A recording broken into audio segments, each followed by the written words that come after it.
We got some news to get to. We got sports news and additional news on top of this. So to knock the sports news all the way, the Cubs did sign 2 players. They signed David Peralta and Dominic Smith. Dominic Smith is only signed to a minor league deal, so so pending on how he does in the minors, he can get a call up to the majors. Then the New York Mets are bringing back Luke Voit. He had played with them, I think, once before, and now he's back with. Now he's going back to the New York Mets. And then there's some guy named Escobar that's going to Toronto. I think it's Toronto. I have to look. Yeah, I think it might be Toronto that he's going to. And then I didn't get a chance to watch the Eastern and Western All-Star game for basketball on Sunday, but that was a high-scoring game. And the fucking final, that game was 211 to 186. Which would have been a really great game to see if I was able to watch it, but I was at work all day on that day, so I wasn't able to watch anything. The Chicago Bulls pulled out of a deal that would have sent Andre Drummond to Philadelphia at the last minute. Basically, whoever Philadelphia offered, the Bulls didn't want. So basically, Philadelphia got basically that deal fell through, and Philadelphia did not get Andre Drummond. So it's like, what are you gonna do? And there's gonna be a lot, and then we're still waiting on Cody Bellinger and where he's gonna sign. So far, I have not heard anything about where he might end up at or sign with. So there's that. Now to get into more news, there's a woman in Illinois, and this is just fucking ridiculous if you fucking think about it. This lady has been arrested 68 times. That's basically over the line there for that.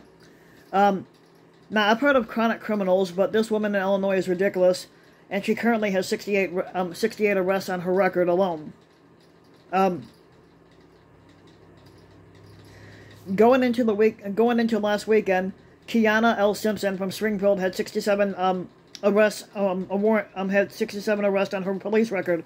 Now, of course, with a criminal like her, it's not, but if and when she is going to get arrested again. And congratulations to this upstanding citizen for not waiting too long to add number 68 to that. Now,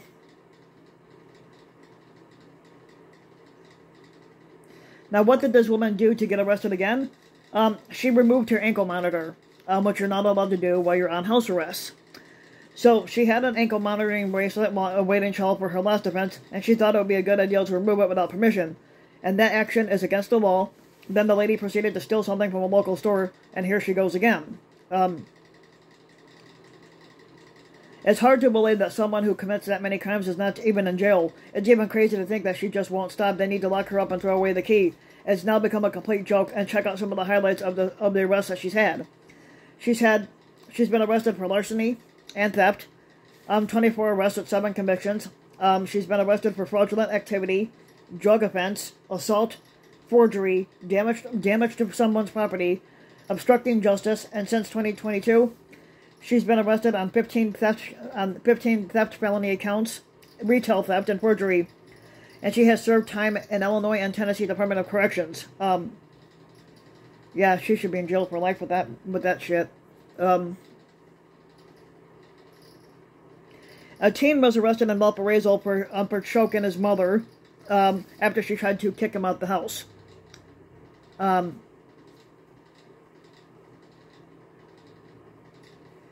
the kid is supposed to be 19 years old, but he looks older than 19 by his picture here. In Valparaiso, Indiana, a 19-year-old man is facing serious charges after choking his mother, leading to her death days later due to severe brain damage.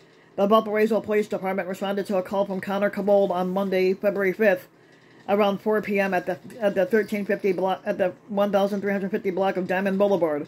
Now, Cabold had reportedly made multiple calls to dispatch, urgently requesting police assistance and indicating a dire situation before he abruptly hung up. Now, court documents revealed by WGN-TV revealed that Cabold was sporting scratches on his face, requested to be handcuffed by an officer and placed in the back of a squad car upon their arrival. Now, while seated in the police vehicle, Cobalt had disclosed to the officer that there was a dead person inside of the house in the corner. Now, upon investigation, authorities had found Cobalt's mother, Chanel Burns, unresponsive with no pulse at a nearby place. Now, Cobalt was identified as the primary suspect in this case. The mother tried to evict him, and he got pissed off, basically. So, you know how that is. Now, I've seen people do this, and you can find, and people do this all the time. Is it legal to dumpster dive in the state of Indiana? Now, that's up to you to decide. With the high cost of everything these days, more and more people are turning to what some may consider unorthodox solutions for paying their bills and keeping food on the table, which includes dumpster diving. Now, what is dumpster diving, you may ask, if you don't know what it is. For those unfamiliar with dumpster diving, it is the act of rummaging through trash to find goods, merchandise, and even food that can either be kept for use or sold to make a profit. Now, there are even entire Facebook groups and YouTube and TikTok channels dedicated to dumpster diving alone. It doesn't take much effort to find videos online of people who regularly dumpster dive. Many of them find they find either new or like new merchandise that they can keep for personal use, or as many seem to do, they sell it to make a profit. Now, others show what it is like to dive for food, items like bread and produce. Would you consider dumpster diving ethical or moral? There are those who may consider dumpster diving to be immoral or unethical, and may even view it as stealing. However, when you look at the statistics, it can be argued that dumpster divers positively impact our environment. In 2020, the e-commerce protection platform Signified had reported that an estimated 5 billion pounds of retail goods ended up in landfills after being returned to stores.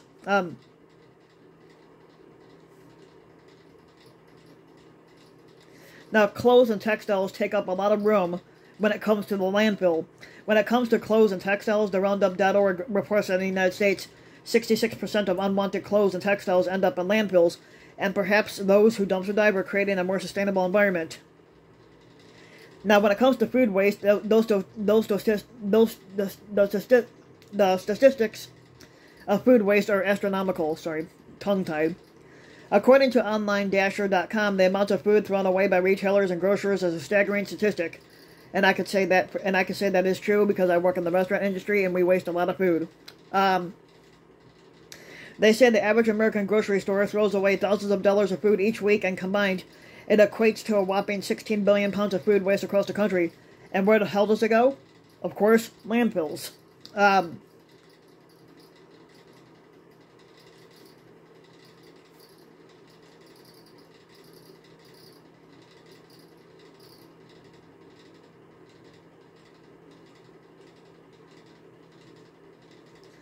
Is it illegal to dumpster dive in Indiana?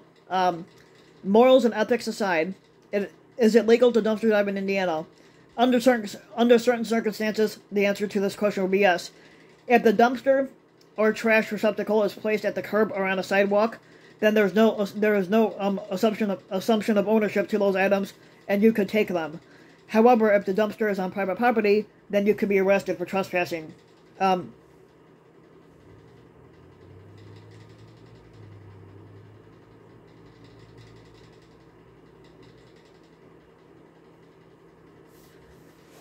I've never dumpster dived, so I wouldn't even care about that. But some people will actually do it just to do it. And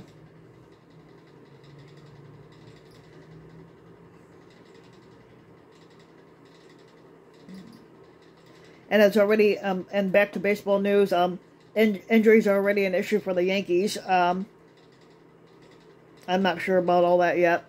And then the feds did charge a man who broke into Chicago FBI headquarters.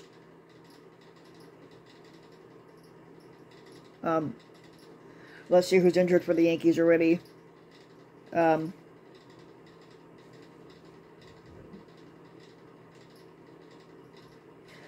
Jose Trevino is 31 years old. He's injured. Austin Wells. Austin Wells is going to be the starting catcher, possibly for the time being.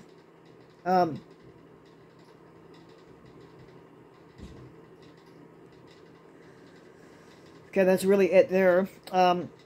So if you like the video, you can give the video a like and subscribe to my channel, RBW King. You can also leave a comment, let me know what you think. Make sure to like and smash that subscribe button. If you want to support my work even further, you can donate to my Patreon link, which you can find in the About section of YouTube. And for just a few bucks a video or a monthly donation can help go a long way. And thanks for listening.